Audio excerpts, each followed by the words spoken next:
Okay, for our fifth topic, be it resolved, undergrad degrees are a waste of time. Our Prime Minister, David, will speak for 2 minutes.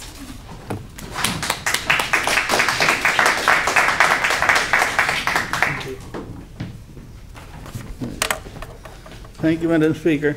I want to set the terms of this discussion that we will be talking about the undergraduate degree in and of itself, without any connection to graduate school. Obviously, one needs an undergraduate degree to get into graduate school and so forth, but I just wanted to confine it to the discussion in and of itself. We get the idea of a university degree being valuable by some kind of a nostalgic yearning for yesteryear, probably with images of Oxford's towers or whatever, having tea with your Don, very small classes, wonderful intimate discussions, philosophical meanderings in the pub, and all of that kind of thing. And that situation has not existed in 100 years.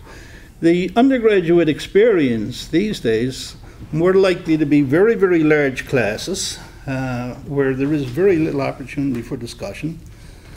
You may have projects to do, you're dependent on other people and so forth.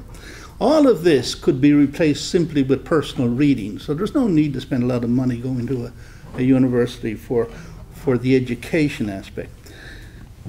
Also, there's a certain amount of credentialism. Degrees aren't what they used to be. Every barista in town now has a BA in sociology. It doesn't matter a damn, they're still working for minimum wage. Rodney Dangerfield said in one of his monologues, you know, he said, my folks spent 300 grand putting me through university. He said, and I flunked out anyway. I could have opened a liquor store in the Bronx with that. He said, and made a fortune. And then, of course, we have the possibility of other routes. We can go into apprenticeship and trades, the service industries, and so forth.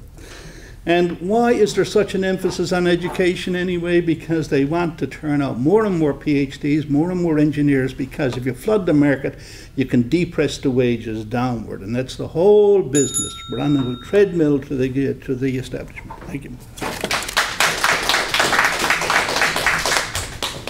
Thank you, David. And now to speak against the motion, the Leader of the Opposition, Dante, will speak for 3 minutes.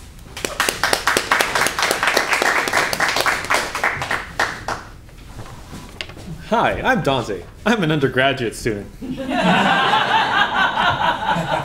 I proudly waste my time attending lectures with a great amount of students, as has been noted.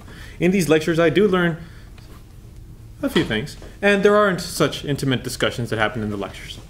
I'll give the government these points above. Now, the intimate discussions and the learning that happens in a communal sense happens outside these lectures. University, the undergrad degree, is your first example, your first taste of the professional world. You're put with people who are interested in the same subject that you're interested in. This is your first step in admission. Before launching you right into these jobs or careers that you're trying to get into, you're put in a place where you can actively discuss and participate in the thought space of people that are interested in what you're interested in. Granted, that a degree in sociology doesn't get you any jobs is because, well, maybe it doesn't have a practical application, but you did not waste your time. You had 4 years of conversing with people who are also in the same kind of headspace, who also have this interest in 15th century literature on architecture. I don't know. Whatever liberal kids do these days.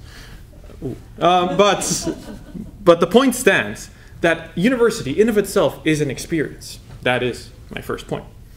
Furthermore, to say that the overcrowding of the market is depressing the wages by creating a larger quantity of educated individuals, we're reducing the possible reward for being educated? No. I say that we rather increase the level at which we will award you these higher wages. We will increase the level at which you are deemed to be worthy of receiving these higher wages.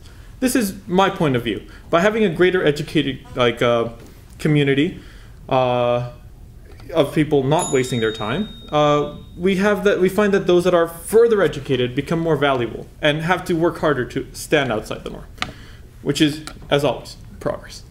Finally, I'd like to present to you the alternative. There's a gentleman living in the city by the name of Rob Ford who did indeed go to university to get an undergraduate degree, but then got caught up in football and parties and whatever he does all his time, and ended up not obtaining his graduate degree. If only we had a way of measuring that he did not succeed in his first attempt at politics, we could have perhaps foreseen what was to come. This credentialism, as the government calls it, is that, yes, university is a place for examination, for growth, but it also provides a testament to this experience. It also provides evaluation to your ability in this headspace. In whatever subject you've chosen to delve into, you are now certified by a group of peers, a group of experts, in your ability in doing that. And this credentialism, given the example I've just told you, does not seem to be a waste of time. Thank you, Dante. And now our Prime Minister will speak for 1 minute.